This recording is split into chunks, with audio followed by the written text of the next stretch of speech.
Okay so everybody very very very good evening सभी देवियों सज्जनों भाइयों बहनों मित्रों सभी को मेरी तरफ से very good evening and I welcome you all to this very special session जिसमें आज हमारे साथ एक बहुत स्पेशल गेस्ट जुड़े हैं। एक ऐसे गेस्ट जिनको अब हमने केवल एक नॉर्मल व्यक्ति नहीं बुलाना चाहिए, हमने इनको बुलाना चाहिए एक सुपरस्टार। इनको सुपरस्टार इसलिए बुलाना चाहिए क्योंकि अभी just concluded CA intermediate exams में इन्होंने अपना रिजल्ट इस कदर लाए हैं कि ये बोथ ग्रुप फर्स्ट अटेम्प्ट में पास हुए हैं। और इसमें ना केवल ये बोथ ग्रुप फर्स्ट अटेम्प्ट में पास हुए बट एक particular subject that is accounts उसमें वो 96 उन्होंने स्कोर किया है एंड एडवांस्ड अकाउंटिंग जैसे सब्जेक्ट में उन्होंने 71 स्कोर किया है। तो यहां पे कोई भी एक सब्जेक्ट अकाउंट्स जैसा प्रैक्टिकल सब्जेक्ट उसमें इतना एक्सपर्टीज गेन करना, वो नॉलेज इनसे हम यहां पे आज पूरा देखने आए हैं, लेने आए हैं और वो नॉलेज आप सारे स्टूडेंट्स के साथ शेयर करने आए हैं कि आप जो मई 23 एंड नवंबर 23 में एग्जाम्स दे रहे हैं वो इनसे सीखे, वो इनसे समझे कि how to score 90 plus marks in a particular subject. तो हमारे साथ यहां पे जुड़े हैं CA finalist Sparsh Singhal. Sparsh, welcome to this session and CA finalist, ये चीज सुन के कैसे लग रहा है? Thank you sir. पहले तो इतना बढ़िया इंट्रोडक्शन दिया आपने और सब बढ़िया लग रहा है। मतलब सीए अब बस सीए फाइनलिस्ट की जगह सीए साहब भी लगाना है। सीए साहब सीए स्पर्श साहब सिंगर। लगाना है, सीए साहब लगाना ज्यादा जरूरी है। अभी सीए फाइनलिस्ट थोड़ा लंबा नाम लग रहा है, वो लंबे नाम को अब छोटा करके हाँ सीए करना है, वो बड़ा करना है, वो जरूरी हाँ है अब। क्योंकि जितना छोटा नाम उतना ज्यादा इम्पैक्ट, तो सीए अब नाम के आगे लगाना है, राइट? तो अभी स्पर्श, जैसे यस मैंने आपको सब बच्चों को यहाँ पे बोला कि आपने सीए इंटरमीडिएट में ग्रुप 1 अकाउंटिंग में you have scored 96, that is you have just lost 4 marks. और वो 4 मार्क्स भी मेरे को ऐसा लगता है आपके साथ तो मैं एग्जाम के पहले काफी टच में भी था, बातें भी होती थी, आपकी स्ट्रैटेजी भी मुझे बहुत कुछ पता है, मुझे आपका सिंसियरिटी भी पता था, how much time you are dedicating to your studies and it clearly showed in your results कि फर्स्ट अटेम्प्ट में what was your exact score, both group का आपका स्कोर कितना था ये बताइए। 557। 557, मतलब आप कह रहे हैं जहां पे 800 में से 400 पासिंग है वहां पे आपने 557 मार्क्स स्कोर किए, मतलब 157 marks over and above what was needed to pass CA intermediate exams. That is truly truly wonderful. मतलब मैं और बोलता हूं कि अगर इसमें और थोड़े मार्क्स जोड़ दिए रहते तो तू रैंक होल्डर बन जाता यार, है ना? हाँ सर, 23 नंबर से रह गया। 23 नंबर से रह गया, कोई नहीं, ये 23 नंबर का जो अपना रह गया है वो सीए फाइनल में अपन पूरा करेंगे, राइट? फाइनल में करेंगे सर। यस, तो अब स्पर्श यहाँ पे आपने बच्चों को जो आपकी स्ट्रैटेजी थी वो दिल खोल के बताना है, बहुत शिद्दत से बताना है, बहुत अच्छे से बताना है, क्योंकि ये जून 23 मतलब मई 23 एंड नवंबर 23 की एग्जाम्स में लिटरली मैं बता रहा हूँ हमारे पास सितारे हैं। Just they need the right guidance, जो हम टीचर्स तो उनको दे रहे, but with students, if they get that guidance from students जिन्होंने अभी रिसेंटली ये चीज किया है, तो they can relate very much with the students who just cleared and ये उनको बहुत मदद करेगा। सो फर्स्ट क्वेश्चन यहाँ पे स्पर्श कि आपका, अब मैं ना यहाँ पे एग्जाम के पहले से थोड़ा रिवर्स में आऊंगा, एग्जाम के पहले, एग्जाम के 1 महीने पहले, 3 महीने पहले, 6 महीने पहले। तो सबसे पहले एग्जाम के जो 1 महीने पहले का आपका रिवीजन था, what was your status during that revision? मतलब मैं आपको ये पूछना चाहता हूं कि वो रिवीजन करते समय क्या आपका एक बार पूरा सेल्फ स्टडी हो गया था, या फिर आपने एग्जाम के फाइनल मंथ तक अपना पूरा सेल्फ स्टडी फर्स्ट टाइम का खींचा हुआ था? सर एक महीने पहले तक तो 3-4 बार सेल्फ स्टडी हो चुकी थी। ठीक और है, एक बार रेगुलर बैच हो चुका था तो ऑलरेडी। 1 महीने पहले तक, एग्जाम के 1 महीने पहले तक आपकी सेल्फ स्टडी 3 से 4 बार हो चुकी थी। Now this is very important, क्योंकि कुछ बच्चों का ऐसा रहता है वो सेल्फ स्टडी मैनेज ही नहीं कर पाते, खत्म ही नहीं कर पाते। तो आपने 3 से 4 बार सेल्फ स्टडी खत्म करने के लिए क्या चीज सबसे पहले किया? मतलब what was your daily routine like, what was your daily scheduling like? आपने क्लासेस कैसे खत्म किए, आपने सेल्फ स्टडी को क्लासेस के साथ कैसे मैनेज किया? सर रेगुलर क्लासेस के टाइम पे तो बस क्लासेस एंड देन उसका होमवर्क, ये भी कर लोगे मोर देन इनफ है। बस इसके बाद एक चीज और अगर एडिशनल कर सकते हो तो कि रेगुलर क्लासेस के टाइम पे एक सेल्फ रिवीजन और निकाल दो। मैंने यही करा था रेगुलर क्लास के टाइम पे। जैसे बीच में छुट्टी होती है कि टीचर ने कहीं घूमने चले गए, 5-7 दिन की छुट्टी दे दी, तो उन 5-7 दिन में उनके टाइम बचा। अब जैसे एडवांस अकाउंट में आपकी मैरिज आई थी बीच में, तो 10 दिन के अराउंड की छुट्टी हुई थी। तो मैंने जैसा आपने बताया था, ये चीज़ आपने ही बताई थी कि ये छुट्टी मिली है तो इसे ये नहीं सो जाओ सुबह सुबह, उठो उसी टाइम और उठ के अपना एडवांस अकाउंट को रिवीजन मार लो पहले का जो भी है। तो राइट उससे क्या होता है, उससे कॉन्फिडेंस लगने लगता है, मतलब बीच में ही पता चल जाता है कि हाँ तुम जो पढ़ रहे हो अब तक जर्नी में वो इम्पैक्टफुल है भी कि वेस्ट चल रहा है सब कुछ। राइट तो एक तो राइट रिवीजन वहां पे जाता है, फिर इसके बाद जैसे ही ग्रुप वन खत्म हुआ तो उसके बाद ग्रुप टू के साथ शुरू में तो मैंने ये गलती करी कि ग्रुप टू के भी चारों सब्जेक्ट चल ही रहे हैं, फिर उसके बाद चार सब्जेक्ट उसके भी चल रहे हैं जीवन के, और फिर मुश्किल हुई थी, मतलब तब तो हफ्ते 10 दिन तक बहुत दिक्कत हुई। फिर उसके बाद जब पता चला ऐसे नहीं होएगा, तो फिर मैंने क्या किया, एक एक सब्जेक्ट उठाया कि पहला एक महीना एक सब्जेक्ट को दिया, दूसरा एक महीना एक सब्जेक्ट को, फिर तीसरा महीना एक को, ऐसे ऐसे करके एक एक 1.5 महीने में करके निपटाया। तो उससे लोड भी नहीं पड़ा, मतलब G2 बल्कि मेरे को जीवन से ज्यादा स्मूथ लग रहा था। Right right. तो यहाँ पे आपने जो बोला स्पर्श, इसको ना अब मैं कुछ हिस्सों में तोड़ूंगा, समराइज करूंगा कि स्टूडेंट्स यहाँ पे एक एक पॉइंट नोट कर पाए। सबसे पहली चीज आपने बोली कि आपकी जब रेगुलर क्लासेस चल रही है उसके साथ रोज वो चीज को घर पे पढ़ लो, जो भी होमवर्क दिया है, जो भी क्लास में डिस्कस हुआ है, सबसे पहले तो ये डेली बेसिस पे करो। That is point number one that you said. ठीक है, तो जो क्लास में हम्म। हुआ वो घर पे उसी दिन हो जाना चाहिए। Secondly what you said is कि वो जो 3 साढ़े 3 महीने की क्लासेस रहती है उसमें हर एक सब्जेक्ट में एक ऐसा फेज आता है जब आपकी रेगुलर क्लासेस कहीं ना कहीं कोई 4 दिन के लिए, कोई 5 दिन के लिए ऑफ है। जैसे मेरा तुम्हारे बैच में मेरी ये थी, मैरिज थी, तो मैरिज के टाइम मेरी क्लासेस 10 डेज के लिए ऑफ थी। तो rather than wasting that time considering it a holiday, you invested that time and did another revision. तो आपने सेकेंड टाइम भी तभी पूरा पढ़ लिया जितना क्लास में हुआ था उतना पूरा। हाँ। यस और yes? इसमें और एडिशनल एक क्लास के हाँ, एक और और चीज आपने एडिशनल। एक और चीज बोला था, जो थर्ड चीज, इसको समराइज करूंगा फिर आपका पॉइंट। थर्ड चीज जो आपने इसमें बोली कि आपकी जब रेगुलर क्लासेस चल रही है तो रेगुलर क्लासेस में आपने क्या चीज पे फोकस करना है, वो ये है कि एक तो पूरा सेल्फ स्टडी आप तभी कर लो, दूसरा उसका रिवीजन आप तभी के तभी कर लो, और तीसरी चीज स्पर्श, यहां पे आपने जब सेल्फ स्टडी अपनी करना चालू किया उसको तब रिवाइज भी आपने कर दिया। तीसरी चीज, आप क्या हर एक चीज लिख लिख के करते थे क्या तब, जब सेल्फ नहीं स्टडी नहीं, लिख करते लिख थे? के करने का कोई फायदा। हाँ, लिख लिख के करने का फायदा नहीं है। ऑडिट में कर, जो थोड़े कॉन्फिडेंट हो जिन क्वेश्चन में, वो ऑडिट में कर लो, जिनमें नहीं हो उसको भी ऐसे नहीं कि प्रॉपर ऐसे लाइनें मार मार के खींच के कर, ऐसे जरूरी नहीं है। बिल्कुल स्क्रिबल करते हुए कि बस अमाउंट्स लिख रहे हो, लाइक बस 2 कॉलम बनाए, T फॉर्मेट में कर लो क्वेश्चन को खत्म। बस इतना कि उस समय क्वेश्चन सॉल्व करते हुए तुम्हें पता चल जाना चाहिए तुम क्या कर रहे हो। उसके चाहे 5 मिनट बाद खुद को ना समझ में आए, इतना भी गंदा करोगे कोई दिक्कत नहीं है, बस ये है कि कंसेप्ट अच्छे से रिवाइज होना चाहिए दिमाग में। राइट। अब मैं जो एक पॉइंट ऐड कर रहा था कि एक और रिवीजन रेगुलर क्लासेस का टाइम निकाला था, मुझे एकदम याद आया कि वो कैसे निकाला। जैसे चैप्टर खत्म हुआ, फॉर एग्जांपल चैप्टर 1 खत्म हुआ, तो उसके PYQ सारे और RTP के क्वेश्चंस सारे लेके, जैसे चैप्टर खत्म हुआ 2-3 दिन, अगला चैप्टर खत्म होने 5 दिन कम से कम लगने ही है। अकाउंट्स में, कॉस्टिंग में, ये सब्जेक्ट्स होते हैं, जैसे जीवन में या G2 में भी कोई भी सब्जेक्ट होता है, 4-5 दिन, 5-6 दिन लगने हैं। तो वो टाइम तुम्हारे पास है, तुम आधा घंटा भी दिन का दोगे तो 1-2 दिन में, 2-3 दिन में तुम खत्म कर दोगे सारे PYQs वगैरह। ऊपर ऊपर से रीड आउट करना है, ऐसा तो है नहीं कि पूरा सॉल्व करना है लिख लिख के, ऐसा नहीं करना। बस उसे करोगे तो तुम्हारी एक कॉन्फिडेंस आता है कि हाँ मैंने आज तक के सारे इंटरमीडिएट के क्वेश्चंस भी कर लिए, सब कुछ अपने हाथ से निकाला है, टीचर ने नहीं करवाया मैंने कराया, तो वो चीज़ और कॉन्फिडेंस बढ़ाती है। राइट। तो इन ऑर्डर टू और कवर वो the maximum syllabus in minimum amount of time, आप कह रहे हैं कि हर एक चीज को, मतलब वो हर एक क्वेश्चन को हम लाइन खींच के बहुत टाइम डेडिकेट करके लिख लिख के सॉल्व कर रहे हैं, उससे ज्यादा जरूरी है कि जो इंपॉर्टेंट मैटर है हर एक क्वेश्चन का वो केवल एक रफ वर्क के हाँ, तौर पे सॉल्व कर लो। और रफ वर्क के तौर पे हाँ, सॉल्व करो तो दिमाग में पूरा कंसेप्ट चले जाता है, विच इज इंपॉर्टेंट। रिवीजन में वही चीज इंपॉर्टेंट है कि पूरा कंसेप्ट दिमाग में चले जाता है, और उससे आपका एक तो कंसेप्ट पूरा दिमाग में बैठ गया, तो कॉन्फिडेंस आता है कि पूरे क्वेश्चन को मैंने एक बार खुद से सॉल्व किया, एंड मिनिमम टाइम में मैक्सिमम आपका कवरेज भी होता है। आपने जब इसके पहले ये पॉइंट आपका बोला कि सेल्फ स्टडी कैसे मैनेज की थी, उसमें एक और पॉइंट हमारा समराइज करने का जो रह गया वो सब स्टूडेंट्स यहाँ पे ध्यान देंगे।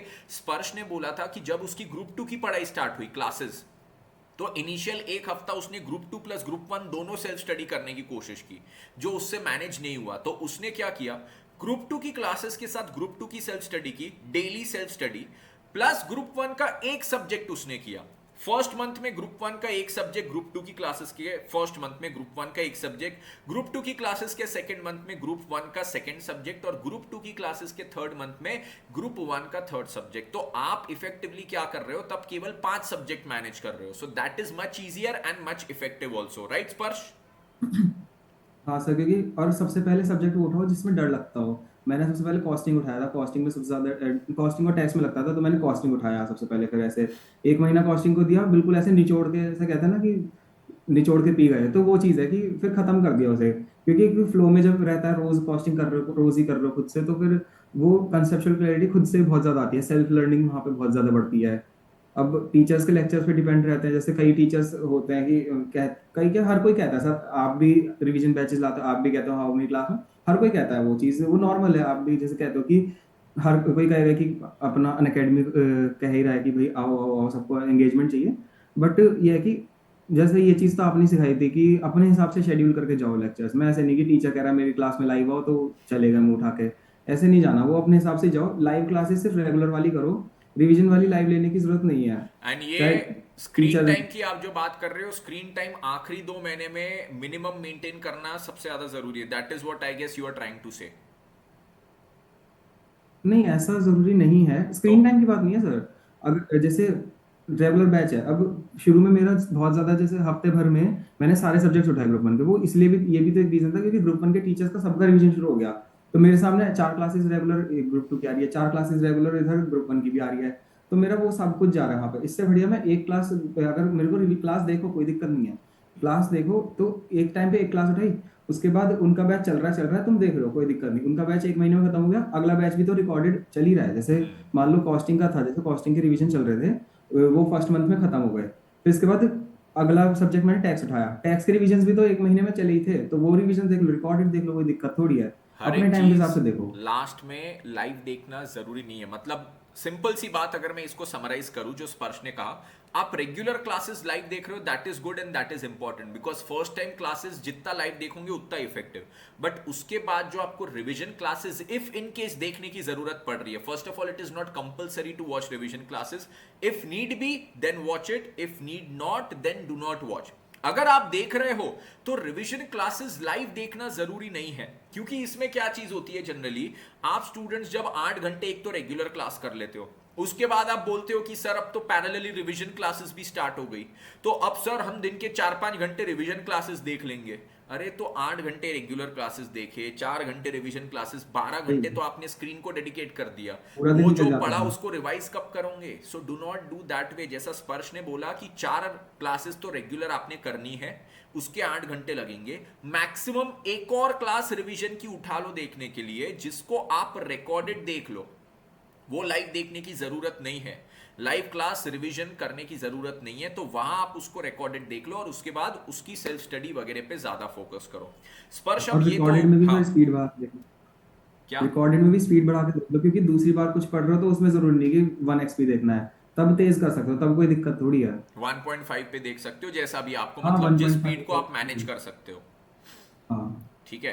अब स्पर्श मुझे ये बताइए, in the final 1 month exam के पहले आपने जो पढ़ाई की थी, वो पढ़ाई आप सुबह से लेके शाम तक शेड्यूल कैसे करते थे? क्योंकि सेल्फ स्टडी एक बार स्टार्ट होती है when it is 100% self study, या फिर 90% सेल्फ स्टडी, 10% क्लासेस। तो ये टाइम पे आप सेल्फ स्टडी की शेड्यूलिंग कैसे करते हो? How to keep up the motivation?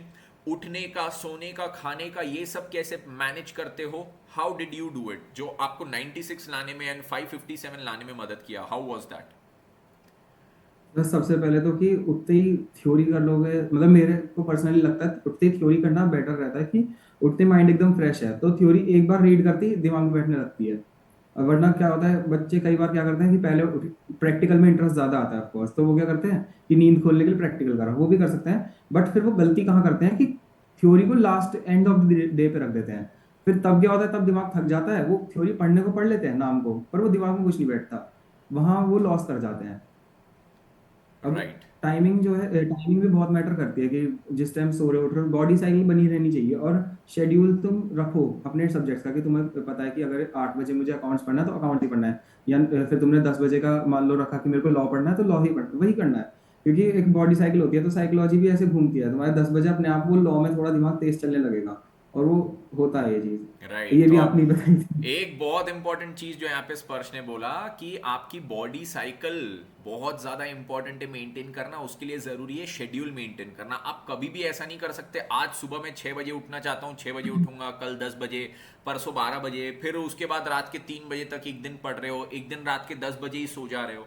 Because if you do not maintain a body cycle, आपकी बॉडी इवेंचुअली कंफ्यूज हो जाएगी कि किस टाइम पे क्या करना है, किस टाइम पे मेहनत करना है, किस टाइम पे आराम करना है, किस टाइम पे खाना खाना है, किस टाइम पे नहीं खाना है।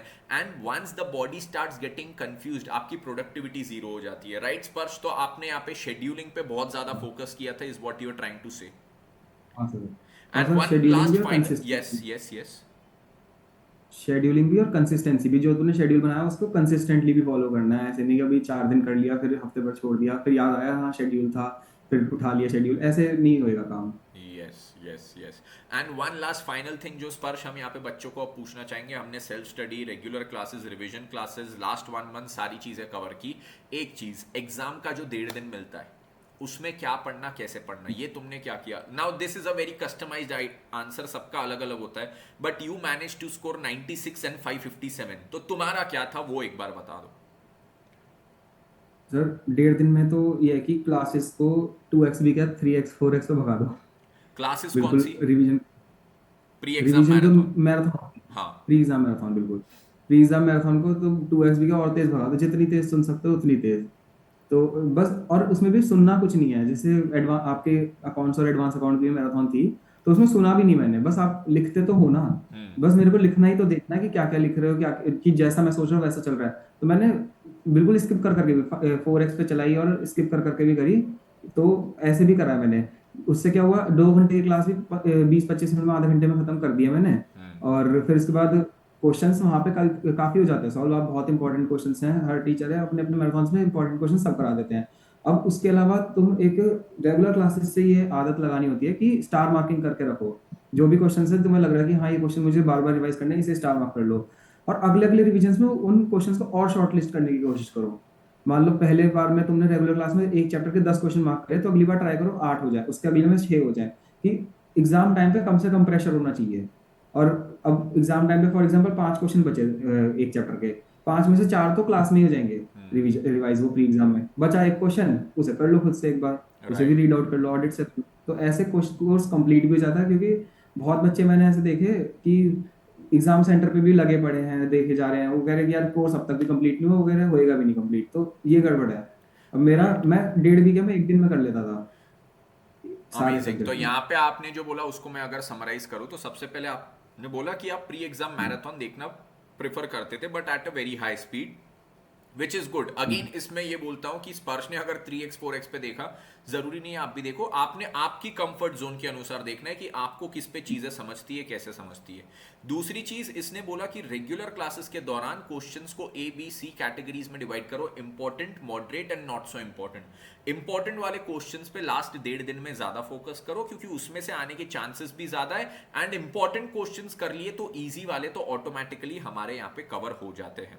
राइट। एंड 1.5 दिन में आप यहां पे फोकस करो कि मैक्सिमम टू मैक्सिमम आप जितने इंपॉर्टेंट क्वेश्चंस है वो पूरे कर लो, तो आपको एग्जाम में उतना ज्यादा आसानी भी होता है। And it is not important कि आप अपनी पढ़ाई लास्ट मोमेंट तक खींचो। स्टार्टिंग के जो 1.5 दिन का स्टार्टिंग का पोर्शन है उसमें खुद को खींच के आपकी पढ़ाई जल्दी से जल्दी खत्म करो, जितना जैसे यहाँ पे स्पर्श ने किया। यस। तो जाने के पहले स्पर्श कुछ फाइनल वर्ड्स आप स्टूडेंट्स को देना चाहेंगे मई 23 नवंबर 23 वालों को? सर मई 23 वालों के तो बिल्कुल एग्जाम्स भी आने वाले, उनका तो कोर्स भी खत्म होने वाला है गैस यस। ग्रुप 2 का। तो इनकी तो अब खुद से लगना है सब कुछ, और बस फोड़ देंगे सर आप। और मैं ये भी कहना चाहूंगा, सर बिल्कुल साथ देते हैं, सर को कभी भी मैसेज करो, कुछ भी, बस मैसेज भी छोड़ दो, ये जरूरी नहीं कि कॉल कर कर परेशान करना पड़े, कुछ भी है, जरा सी भी दिक्कत है, मेरे को ये इसमें आपको भी याद है सर कितने मैं रोता था कि सर ये नहीं हो रही मेरे से, ये नहीं हो रही। आप हमेशा बस एक मैसेज करो तो सर, कुछ भी है आप चाहे करवा नहीं रहे बैठ के, लेकिन आप ऐसे बोल देते थे कि मोटिवेशन आ जाती थी अंदर से कि हाँ ठीक है हो जाएगा, ऐसे तसल्ली सी मिल जाती थी। तो ये है कि सर बहुत हेल्प कर सकते हैं आगे, अभी भी तुम्हारे एग्जाम तक भी और एग्जाम के बाद भी। अभी भी जैसे मैं फाइनल में आ गया, लेकिन अभी तक भी मैंने सर के ही हाथ में पूरा छोड़ रखा है कि आप ही मेरी मेंटरशिप करोगे, आप ही बताओगे फाइनल में भी AI अब कैसे लानी है। तो बिल्कुल।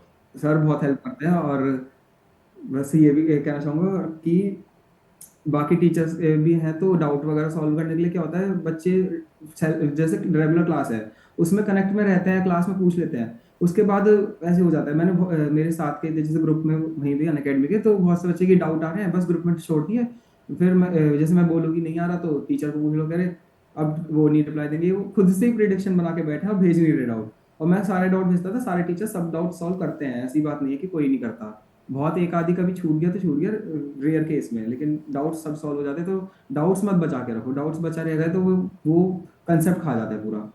Amazing amazing. So thank you so much स्पर्श, आपका वैल्यूएबल टाइम देने के लिए एंड आपके इनपुट्स शेयर करने के लिए। आई एम वेरी श्योर कि ये सारे स्टूडेंट्स के लिए बहुत ज़्यादा हेल्पफुल रहेगा।